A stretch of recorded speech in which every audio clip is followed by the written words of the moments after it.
I just want to say my name is Randy Ventnor. I am a reservist from Kansas, and so coming to New Jersey in actually October 31st, one of the first meetings I had was with the mayor in Ventnor City early in the disaster. So I'm sorry I'm back here because it means that we're still fighting this disaster, but I want to tell you that I've really enjoyed being in New Jersey, and I've learned a lot from some wonderful people I've met down here. Tonight we're a little harried because, just to be honest, Parkway, fog, we're a little late, but I'm happy to see everybody here. What we thought we would do is start off and have an overview of the advisory flood maps, because that seems to be an issue. Then I'm going to have Mr. Tony here talk about the National Flood Insurance, some of the changes to that, the increased cost of compliance section of the flood insurance, and then we're going to Mr. Aldridge, who will talk about grant programs, HMGP, and then, I'm sorry, the SBA gentleman, I'll let him introduce himself when he speaks, and he can talk to you about the loans. So without any further ado, I'm going to give it to Marcy Bradford. The advisory-based flood elevation maps are a tool that we sent out a little bit ahead of what we were planning. We have been working on new base flood elevation maps. This is what we base our flood insurance rates on. We've been working on these maps for almost 2 years. The effective maps that you have here in Atlantic County are based on 20 to 30-year-old data. So as you can imagine, those are getting pretty old. And we had been working on new maps for almost 2 years, and then Sandy hit.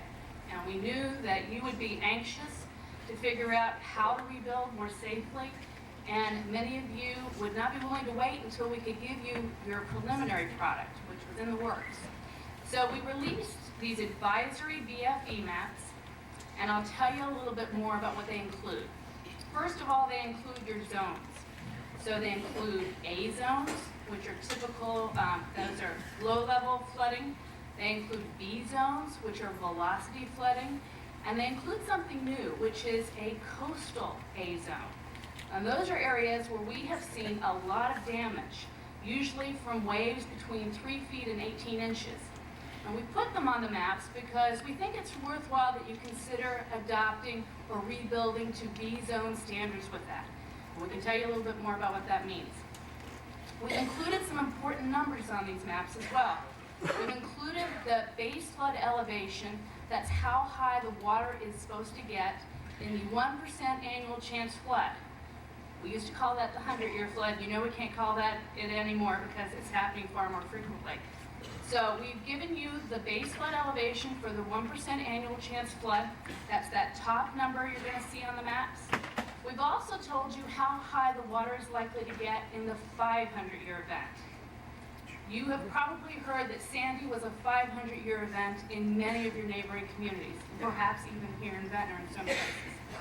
So that's an important number. We are not necessarily saying that you should elevate your homes to those levels, but it's certainly something to consider, and certainly something that communities need to consider in terms of rebuilding your critical infrastructure, your police houses, your fire stations, all those places that it's really important that they stay up and running during a flood event.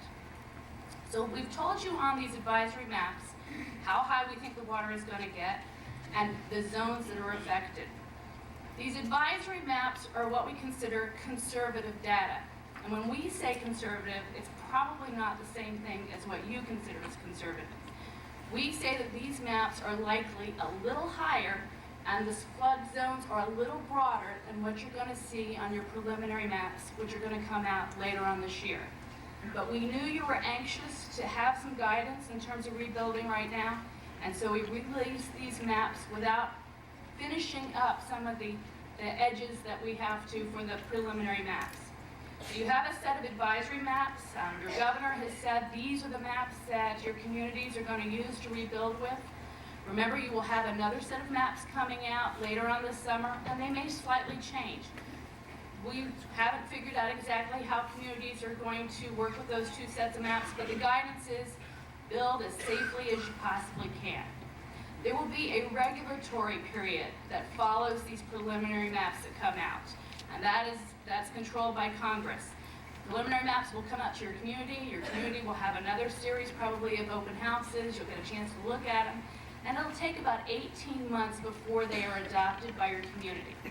At that point, those will likely be the regulatory process that you build, make all your permitting decisions on for the next duration until you get another set of maps. So I will be in the cafeteria, and I can talk to many of you more about how to rebuild more safely, how to look at the maps, and I will pass it on over to Chris, who will tell you more about insurance. Thank you. My name is Chris Tony. I'm the National Flood Insurance Specialist. I live in Florida, so I'm glad to be here, and I can sympathize with what you're going through right now.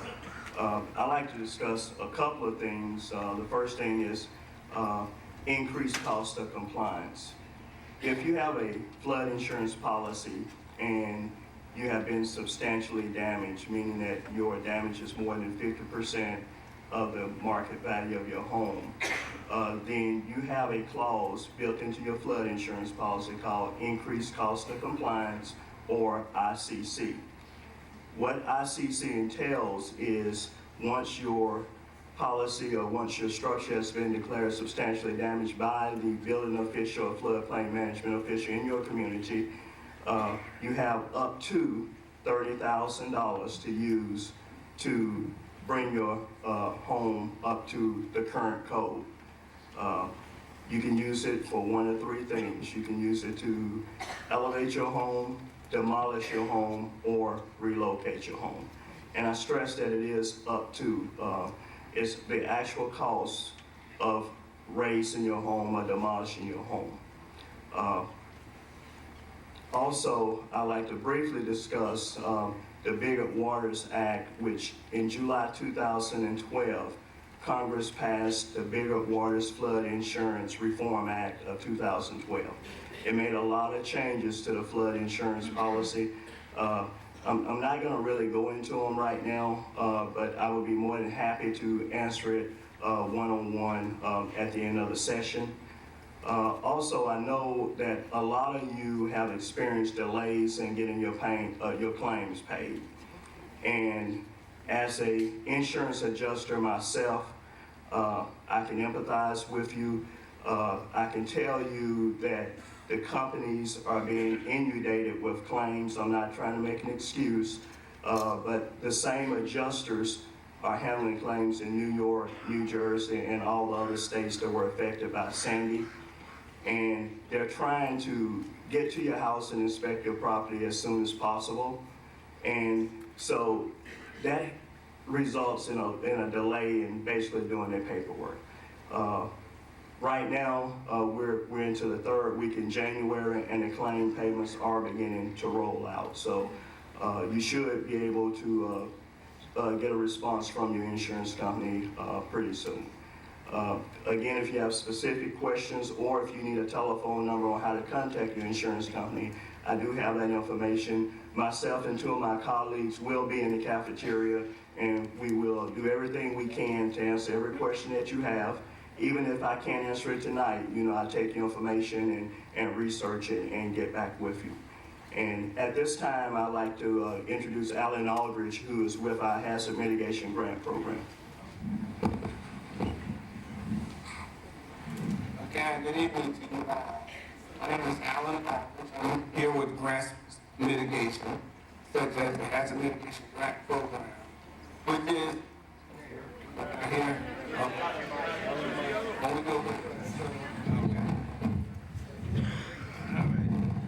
How about now? Is that better?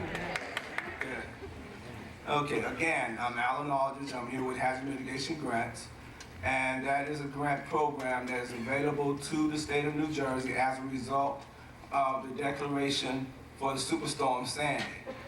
This program is designed to assist states with funding of mitigation projects such as elevating the structure. The reason I brought up elevating structures, that seems to be the biggest topic right now in regards to mitigation activities. This program is a federal funded program that would allow states and local municipalities to apply for funding to cover the cost of mitigating the structures such as elevations, acquisitions, or relocations. That program is designed at a 25% cost share, 75% federal, 25% non-federal. There are several sources that you can use to come up with the match, which is that 25% that I'm speaking of. And later on, we'll entertain those questions in regards to your match once we have a breakout and entertain questions. Again, this program will assist with the funding to recover from the disaster. And at this particular time, I'm going to pass it on, but initially there will be questions entertained, and I have several colleagues with me who will assist with answering whatever questions that you may have. And then once again, I must also say, this program, the avenue to this program is through your local municipality. And we'll do everything we can to assist your municipality and completing the necessary paperwork so that we can assist Ventnor. Thank you. I just want to emphasize the Hazard Mitigation Grant Program is a state program, and the federal funds are given to the state based on the amount of disaster damage, the federal share of disaster damage. So it is a limited pot of money. It is something that what you can do with your township is to give them information on what you believe would be proper projects, like Mr. Aldridge said, such as relocation. They have buyout programs, but it is their projects. And so that's why it's important to give your township information on that. Next, I'm going to have the SBA speak because they are another part of this team to help support you in this disaster. All right, here we go. My name is Michael Flores. I'm a public information officer with the U.S. Small Business Administration. In times of natural disaster, like a federal declaration such as this, they send me around the country. I go around the country and I shed a spotlight on areas that have been affected.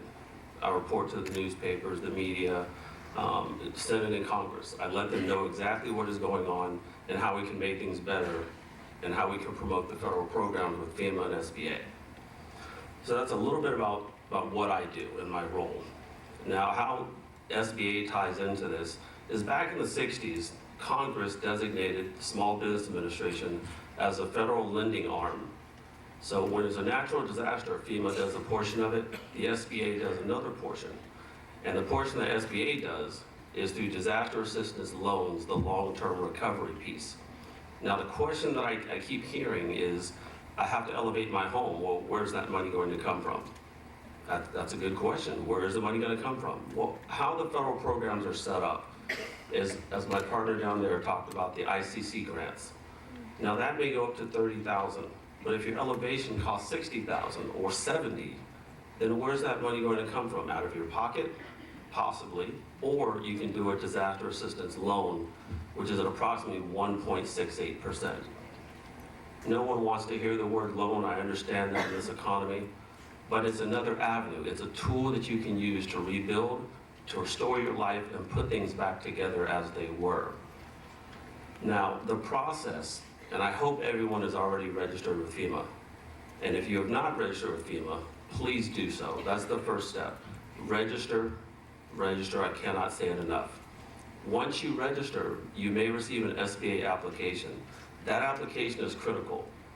It's about a 6-page, maybe 8-page document. Even if you don't want a loan, fill it out, let us process the file, and give you an answer. We'll call you back, send out a loss verifier, let you know the process. As an example, let's say your elevation is 100,000, or your damage to your structure is 100,000.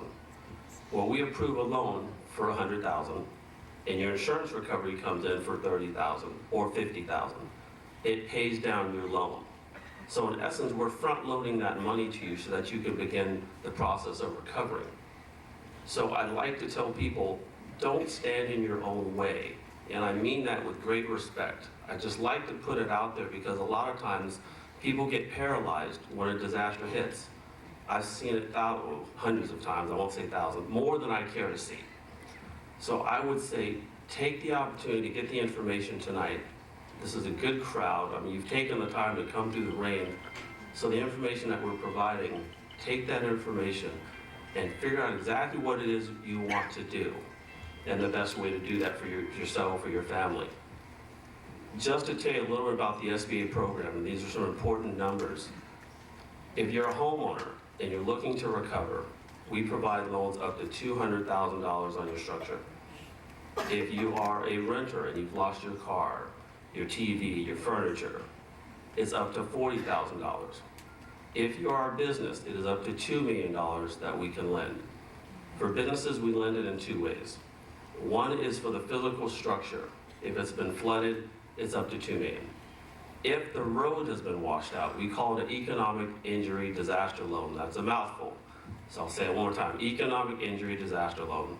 If the road's been washed out and people can't frequent your business, we provide up to $2 million for that.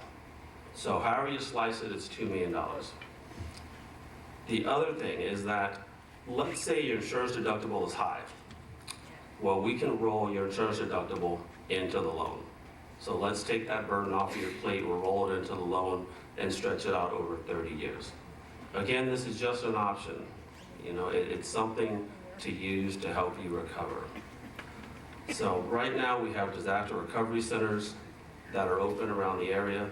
You can go to sba.gov and you can also call, I'll give you a number, it's 1-800-659-2955. I'll be in the cafeteria, so I'll be able to provide that information to you as well. And please, if there's any questions, feel free to ask me, and I'll be here to answer them for you. Just to clear up a few things that you heard today. One thing is the maps aren't advisory in the state of New Jersey. The governor has adopted them. If you're in a V zone, you're in a V zone. If you're in a moderate A zone, the maps recommend that you build on pilings. The same construction that would be required in a V zone. And looking at the premiums that are placed on these homes, I have an example up here of being 2 feet above BFE, totally conforming.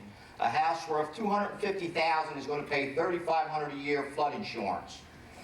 If you do not follow the recommendation of the pilings in the coastal A zone, which is pretty much the entire heights, you will be penalized beyond that $3,500 for the premiums. In this area, there are 3 DRCs. There's one on the boardwalk in Atlantic City. There's one at Hamilton Mall in Mays Landing. And then there's one right across the county line in Ocean City, which is in Cape May County. You can go to any DRC, and that's where you can meet face-to-face with people who can assist you on your individual applications. One of the questions that we typically get asked is that, golly, I've filed with FEMA and I've heard nothing. Well, the first question you have to ask is do you have insurance? And the majority of you probably do have insurance. And what FEMA is doing is they're waiting to hear from you as to what your insurance company will do for you, whether it's the flood insurance or whether it's your homeowner's insurance. So whether it's a denial letter or whether it's a letter that says we're awarding you X amount of money towards your damage.